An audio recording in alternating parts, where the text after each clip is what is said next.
What's going on, guys? Welcome on back to Second and Short. My name is Tyler Lauder, joined with my co-host Aaron Ben, and today we're going to be breaking down Wild Card Weekend for the 2020-21 season NFL playoffs. Our very first ever playoff with 14 teams in it.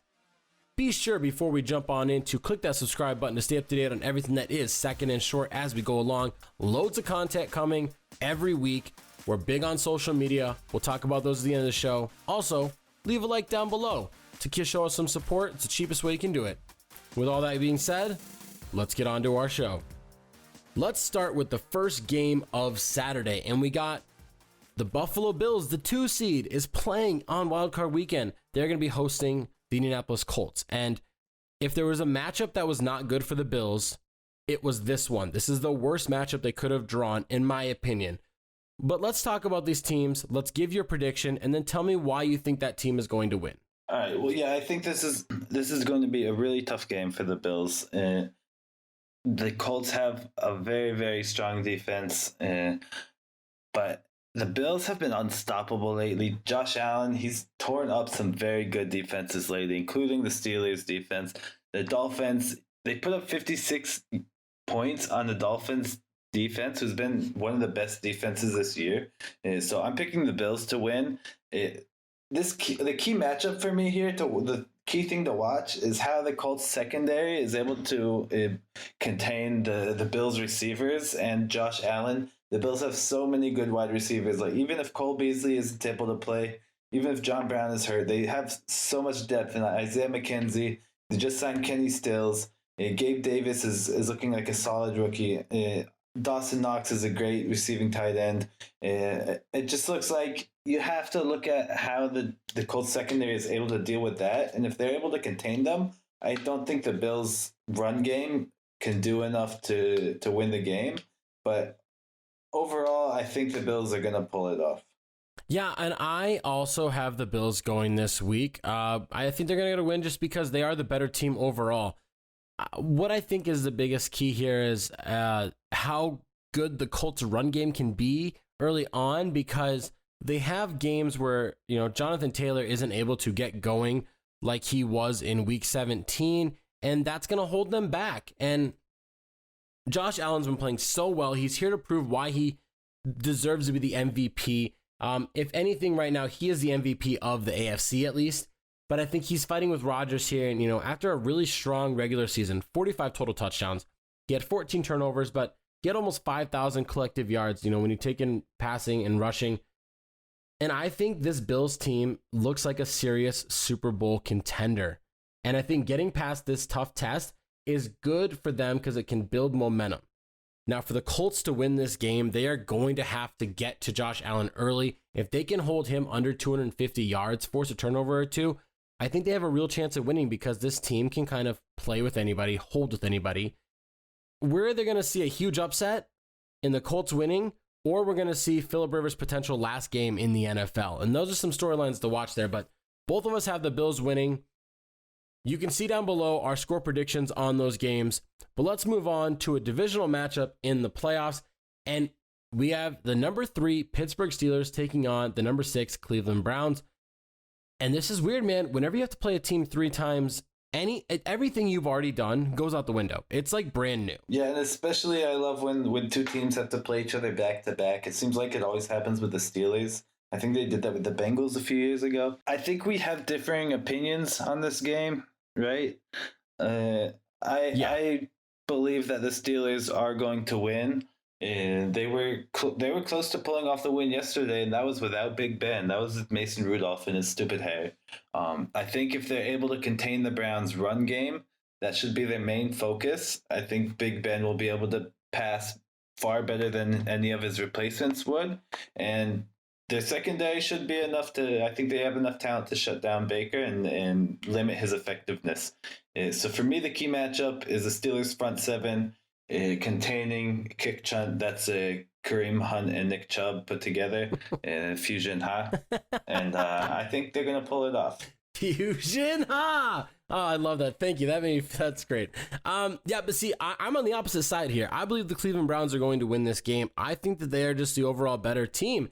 I think with how good their run game is, with how well their defense can shut teams down at times, like they're just kind of a nasty team. Myles Garrett gets the quarterback. And here's the thing. I think Myles Garrett is going to be in Big Ben's face all day. I think he is going to be the player of the game. I have him going for 2.5 sacks with 5 quarterback pressures. I think he is going to be in his face, causing him pressure. And with that, he's going to be rattled and he's not going to be able to deliver those throws that Big Ben does in the playoffs. I just don't think the Steelers team's that good. Now, could they win this game and move forward and maybe make a run? Sure, obviously they could. Anybody can. So don't come back at me, guys, if I'm wrong here. But if he's wrong, you guys need to just blow up his Twitter feed and tell him how dumb he is. But honestly, I think the Cleveland Browns run game is good enough. I don't think Baker Mayfield needs to be an issue here. We've seen them win games with Baker throwing 200 yards flat, and they're winning games really well because they run the ball so well. As long as they run the ball, they're fine. 25, 30 rushes should get them a win this week, and I think this is going to be a dirty, gritty game. It's going to be great. It's going to be a great game. Now, talking about our final AFC matchup, and that is the number 4 Titans taking on the number 4 Baltimore Ravens. And this is a matchup that also happened earlier in the year. However, these teams, the Titans are the exact same as they were then, but the Ravens are on fire. Winners of 5 straight. Rushing offense is getting better every week. We talked about it on our Monday Movers episode, which if you guys want to check that out, click the link above to see our final movers on our real, not real power rankings. And the Ravens had over 400 rushing yards. Then again, Derrick Henry had over 253 rushing yards. So, I mean, Derrick Henry versus the Ravens rushing game is going to be huge. I have the Titans winning this game. Big thanks to clutch Derrick Henry. Yeah, I'm trying to look at it from a non-biased perspective. Obviously, I want the Titans to win. Like you said earlier, when you have to play when you have to play a team 3 times in a row, it's very difficult to win all 3 of those games. We already beat the Ravens last year in the divisional round by 2 scores. Already beat them earlier this year. The Ravens are not the same team as they were when we beat them earlier this year. I think the Titans are going to have a hard time, and I think it all comes down to how the Titans defense, how Mike Vrabel draws up his game plan to contain Lamar Jackson, because he was able to limit Lamar Jackson's ability to affect the game in both of the previous games. Got to see if Greg Roman can kind of come in and do enough to attack the Titans' very, very poor defense. I have the Ravens winning because that's just kind of my gut feeling, and I think it's hard to win, like I said, 3 times in a row against the same team. But hoping for the Titans win here. Now, moving on to the NFC, and we're going to start with the New Orleans Saints. They secured the 2 seed. They kind of did this a while ago. As long as they kind of just won out, they were fine, which it kind of looked like they were going to be based on who they finished the season against. And they'll be hosting the Chicago Bears, who we just talked about as stumbling into, the playoffs. All thanks to the Cardinals kind of just choking it throughout the season and just blowing games that they should have been winning. This Bears team at 8-8 is maybe the worst team in the NFC in the playoffs. And that's, I honestly think Washington's a better team than them at this point. Now, here's the positive.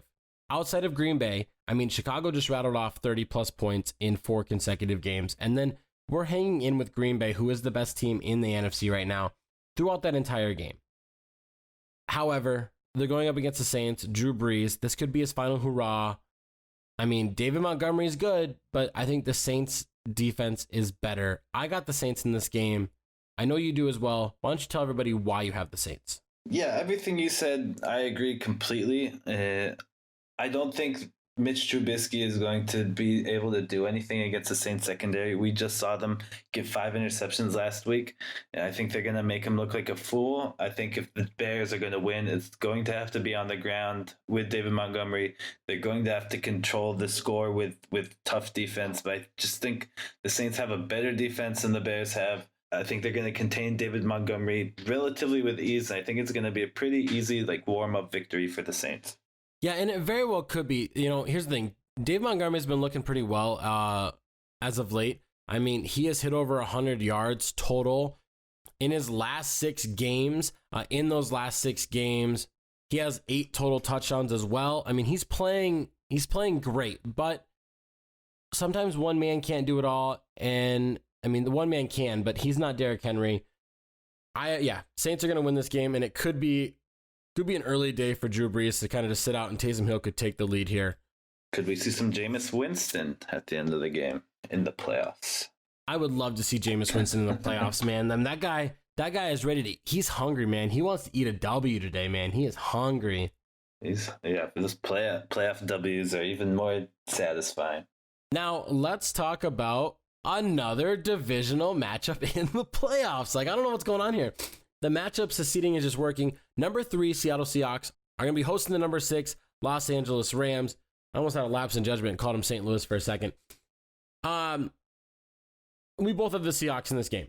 Here's the thing. The Rams are not playing well. They're missing people all over the place.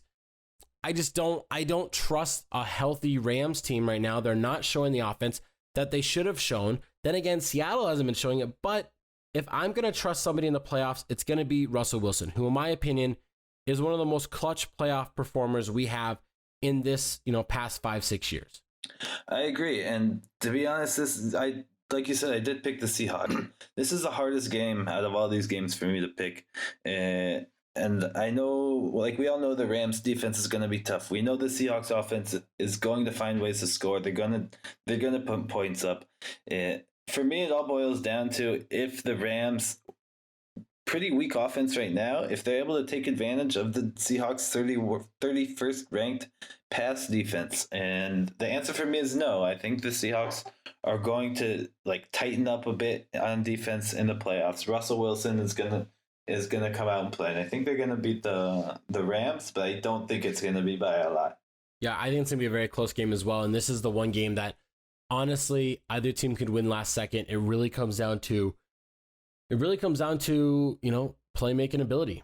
Now, moving on to our final game, and that is the number 4 seed Washington football team taking on the number 5 seed Tampa Bay Buccaneers. Tom Brady returns to the playoffs, this time in the NFC. First time he's ever been. It's different over here. It's different, it's not really. It's the same thing. It's Tom Brady, it's playoffs. He's one of the best playoff performers of all time.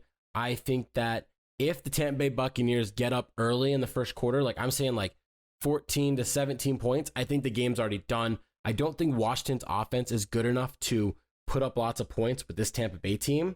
However, if the game stays low scoring through halftime, if they're within a score, I think Washington could pull this thing out just because of how good they get to the quarterback and how well they force teams into turnovers. However, Antonio Brown, Chris Godwin, Rob Gronkowski, who are you going to guard? Even if Mike Evans is not there, that's just so many guys that try and defend. Tampa Bay is going to take this game, unfortunately. Yeah, I agree with you completely. I think that the Washington offense, frankly, is just terrible. They're not going to be able to move the ball against the Bucs. The only way I can see them pulling it off, like you said, is pressure on the quarterback. If you remember, back when the Broncos won the Super Bowl, they beat the Patriots in the AFC Championship by constant pressure on Tom Brady. And if the Washington football team can keep that pressure on, if they can keep it a close game, they could pick up some fluky interception return or fumble return for a touchdown, keep it close, maybe pull it off, but I think there's a very slim chance. I think that the Bucs are going to take this pretty easily.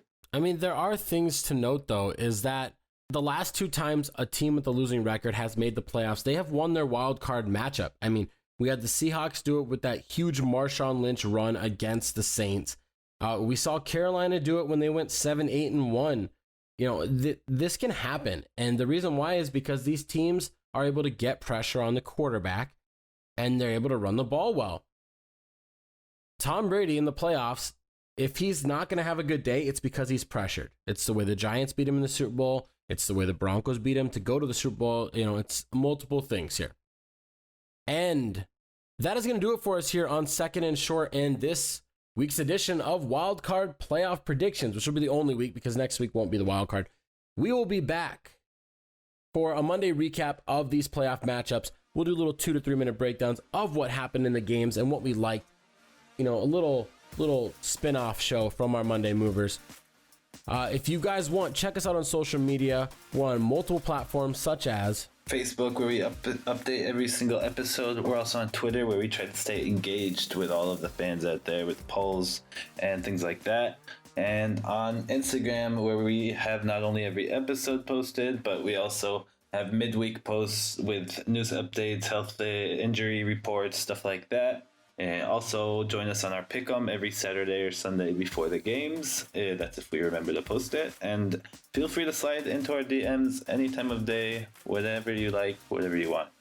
Thank you guys. Hope you guys enjoy the playoffs. See you next week.